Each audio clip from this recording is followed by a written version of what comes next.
Welcome to the Strategy of the Week presentation titled Better Trades with Moving Averages. My name is Todd Shaffer, Manager of Research for VectorVest, and I'll be providing your strategy presentation this evening. Moving averages are one of the most commonly used technical indicators. They're easy to understand and apply. Tonight we'll discuss how they work and demonstrate an easy way to apply them for better trades. Moving averages are just one of many types of technical indicators supported in the VectorVest software. In fact, if the phrase technical analysis makes you nervous at all, you may be happy to know you're already a technician if you like to use moving averages. The technical analysis tools break down into two types, trending and trading, and it's important to apply the right type of tool to analyze the market action. Moving averages are trending analysis tools. Trending markets, or stocks, are ones that are hitting a series of higher highs and higher lows, considered an uptrend, or hitting a series of lower highs and lower lows, downtrends. And we notice the upward or downward slope of the trend line that connects those series of highs or lows. And of course, our third option, trading markets, are the ones that are moving sideways or not trending.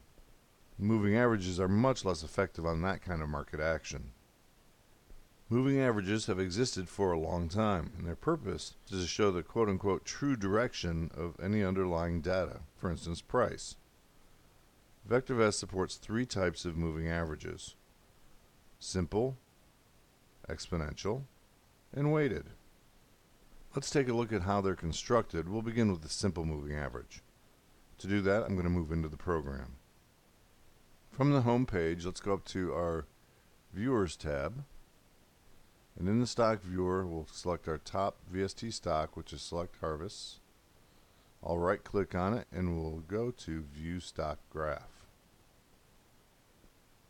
And you'll notice I've set up our graph to have only two items now: the price, represented by candlesticks, and a 40-period moving average of that price. Now, all technical indicators have a look-back period. In this case, it's 40 bars. Because I'm on a daily bar graph, that's 40 days. If I was, however, on a weekly bar graph, it would be 40 weeks. So that's just the number of bars looking back in whatever time frame you've graphed. To add a moving average to any indicator in the VectorVest system, simply right-click on the indicator, hover on Add Moving Average, select which type you'd prefer, and click on the value. You can then adjust that value using these arrows to any value you choose. To calculate the value of the moving average, for instance in this case the 10-day moving average, let's zoom in on our graph.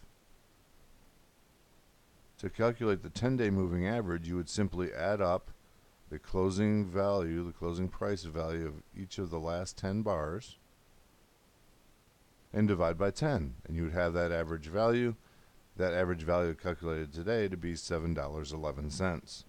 With the addition of tomorrow's bar, I would then drop off this bar and count this as my 10th bar and plot a new moving average value. When I connect those values with the line, I get a moving average line.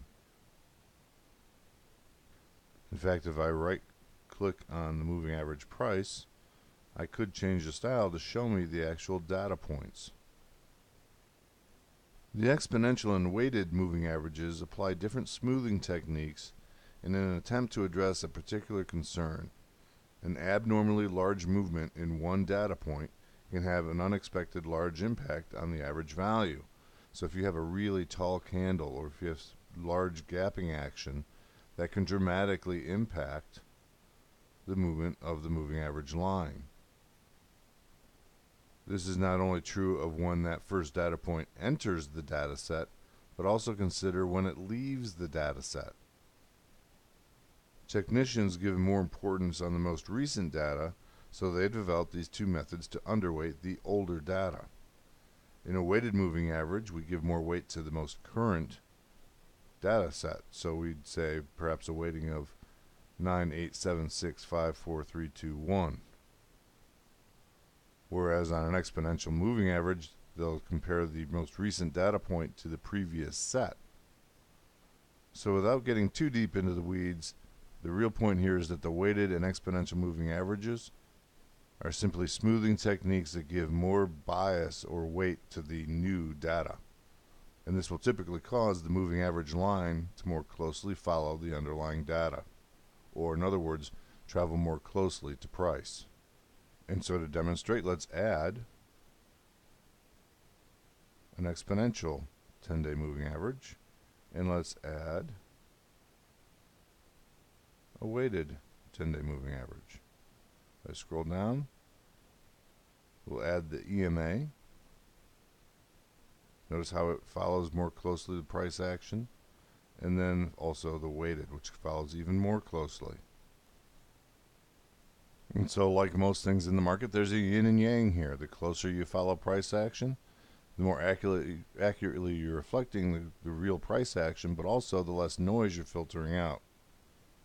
Notice if I take off price, the weighted and exponential moving averages have more movement in them, more volatility, if you will, within that line movement itself. Now the number of included bars, or the look-back period, will also impact how closely the moving average will plot to price. Let me clear this graph and let's plot the 20, the 40, and the 100-day moving average.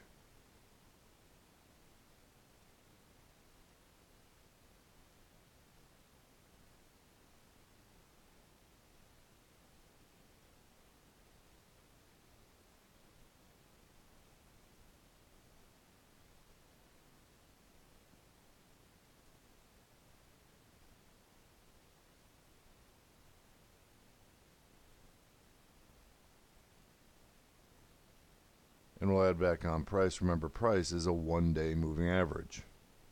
And again, here you see the 20, the 40, the 100-day moving averages. The shorter the time frame, the closer it follows price. And if we zoom back out to 1 year, this gives us a much different perspective on how close those lines follow price. And so consider this next concept. If the moving average is indicating the true direction of price, then we would have to say, if I take the price off, from the perspective of the 20-day moving average, there were several periods where the price was in a downtrend. Maybe one or two periods when the 40-day perspective was in a downtrend, but the 100-day perspective was never in a downtrend in this 1 year period. And that has an implication, if I put on price, to whether or not I would have liked to, in hindsight, have traded this and just stayed in it the whole time, or whether I would have liked to get out on each of these pullbacks to be a little more aggressive and pocket my gains. The other thing I notice is if I take off the 20-day, the 100-day moving average in particular did a very nice job of acting as kind of a self-adjusting trend line, as does the 40, although there were several periods in the 40-day moving average where price broke through, pushed through that trend line and would have indicated a defensive position or possibly an exit. And this is a concept a lot of folks struggle with because they want to capture all the gains of that 100-period moving average, but they don't want to give back that much of their gain before they would stop out.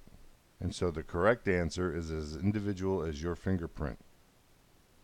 What are your goals? What is your sensitivity to risk? What's your temperament as an investor? Now here you can see these moving averages are working very well as trend line indicators or trend indicators, but we can also trade their crossovers as entry and exit points. And as you might expect, the faster or the shorter the look back period of the moving average, the faster the moving average, the more signals it would generate. Consider how many times the 1-day moving average or price crossed the 20-day. Right, quite a lot of activity. Our next interval, the 20 crossing the 40, many fewer signals. And of course the 100-day crossover has never happened in this time frame. But let's scroll back and look at the time frame when it did. So here we are at the low, and I'm going to put the high-low markers on our graph for us. And you can see here as price flattened out how the 20 and 40-day moving averages just started oscillating around each other. But if we zoom into that period, notice how the faster moving averages actually crossed positive again closer to the actual turning point. If this is the low and the turning point, price went sideways for a while here before it started to actually trend back upward again. But we signaled the first crossover here with the 10 crossing above, or the 20 crossing above the 40. Then the 20 crossed the 100, and the 40 crossed the 100. And here's that relationship again. The longer I wait, the more confident I'm trying to be that the trend is sustainable. But the earlier I'm willing to get in, the more likely I am to get some more gain. In fact, what if I went to a 10-day moving average?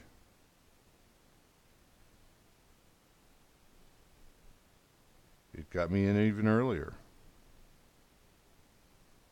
But I noticed that it also whipsawed here several weeks later. So faster moving averages cross over more closely to the turn, but they have more whipsaw. So what factor is the most important in considering the direction of this stock? Well, in VectorVest, the answer would be market direction. Market direction has the most impact on an individual stock's direction. And so if I couple my fast moving averages with a faster timing signal, then I have good correlation between the market's rising action and the stock's rising action. Additionally, stocks that have high VST scores or high relative safety or CI ratings would be more likely to trend for a longer period of time. Well, to see how the theory works, let's put it through a backtest. The ability to graph the technical indicators is in everybody's basic software package. However, the ability to search out stocks that are meeting those crossover points is a function of the ProTrader. ProTrader is an add-on module. In the views today, we have a link so you can get a free trial if you'd like to play with it here for a little while. If you have the ProTrader module, then you can go to the Unisearch tool, and within the search groups, you'll have a ProTrader folder. And look at all the crossovers that we've pre-built into the Unisearch search tool. And this is often how I suggest folks start trying to build searches of their own, is start with something that we've already done with the indicator that you're trying to use. In this case, let's use a 5 and 10-day weighted moving average crossover. And then if you want, you can modify or add any additional criteria you like. But here in this case, we're looking for, in our operator, in the ProTrader group, we have a weighted moving average crossover. And the values that we selected were that the 5-day was crossing above the 10-day in the past 1 day. In other words, the day of the search. And we click OK. Beyond that, we're simply looking for stocks that have average volume above 100,000 shares and a price above $1. And we're sorting them VST descending. Now, because the 5 and the 10-day moving average periods are relatively short, we're trying to get into these positions early in their upward swing, but I'm sorting by VST descending, so I'm looking for stocks that do have some fundamental strength that are now starting to make that move upward off of their lows.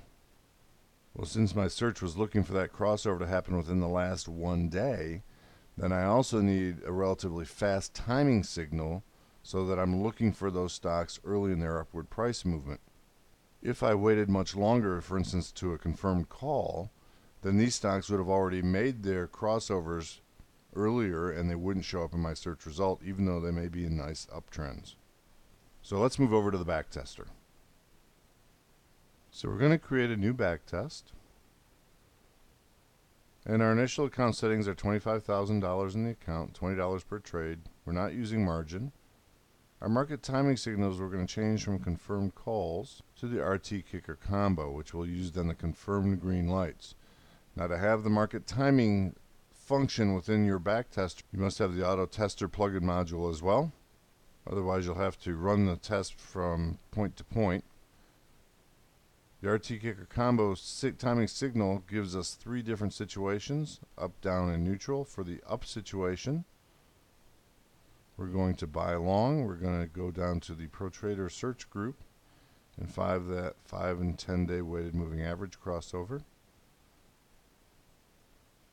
For our stop criteria, I did do some testing of this previously, and I found the best stop was an RT value less than 0.9.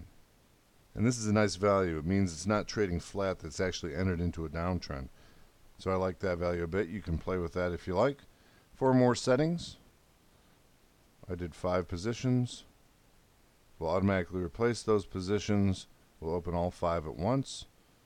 We're not going to close any open position every time we get a green light, because we may be coming back to green from yellow. We're going to invest the average portfolio value. We'll trade odd lots. I'm going to limit my repurchases for 3 days to let the positions be settled. I'm going to leave checked, don't buy if stock violates the stop criteria at purchase, which means if it has an RT value less than 0.9, it won't buy. And the maximum percentage of a stock's average volume, we're going to lower that to 2%.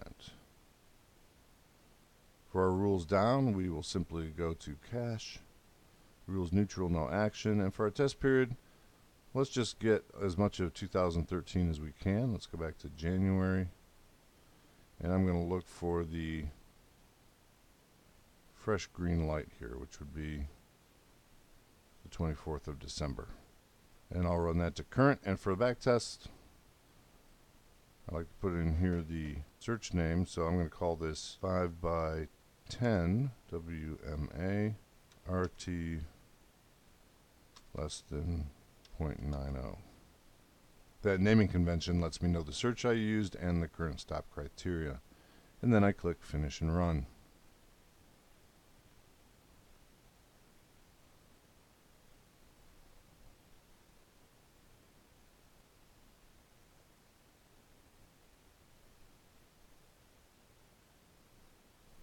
So let's take a look at our performance. Here we see that we had 53% winners and a total gain of 36%. That annualizes to 29.75% with a max drawdown of 6%. And with total commissions of $11.80, that's 59 trades in about 15 months, so maybe 4 trades a month or so. So not terribly heavy activity. Let's take a look at our equity curve here. We performed very well early in 2013 and again in the summer and fall of 2013. The flat lines, of course, represent periods when we were in cash. It does look like we struggled a bit where there were only a couple signals where we had a short-term or short-lived market timing signal. And we struggled a little early in 2014, although we did fairly well in this most recent market turn.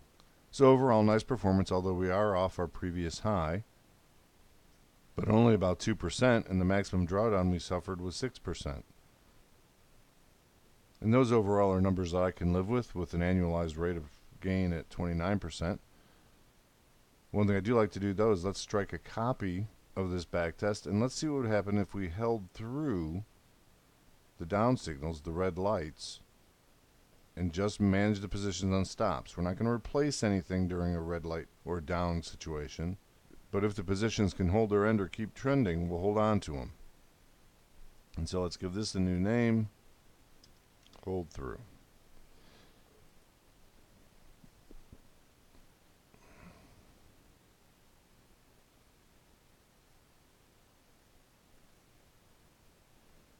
Here we can see that we had 61.5% winners, so a nice improvement there. A slight increase in our gain, up to 38.5%. Half the number of trades as we held those positions through the red lights. Our gain went from 29.75 up to 31.5%. But the downside is we did pull up now 12% in drawdown, so we doubled our drawdown. And we can see that in the equity curve, that biggest drawdown probably happening in this time frame here where we had the single green light. We reloaded the portfolio and then suffered through that next drawdown. My performance was a little bit better in this most current time frame, but I think in the broad scheme of things, to pick up only a couple points of additional annualized rate of return for doubling the drawdown, I'd have to throw my bias toward that lower drawdown. And folks, that concludes our strategy presentation for the evening. I do thank you for your attention. Hopefully I've given you a couple ideas on how you might either use moving averages on a cherry picking basis or automate them in our Unisearch tool. But moving averages are one of the most commonly used technical indicators because they are so easy and so powerful. And with VectorVest, we make it simple. With that, please contact us if you have any questions. Otherwise, have a great weekend and good trading.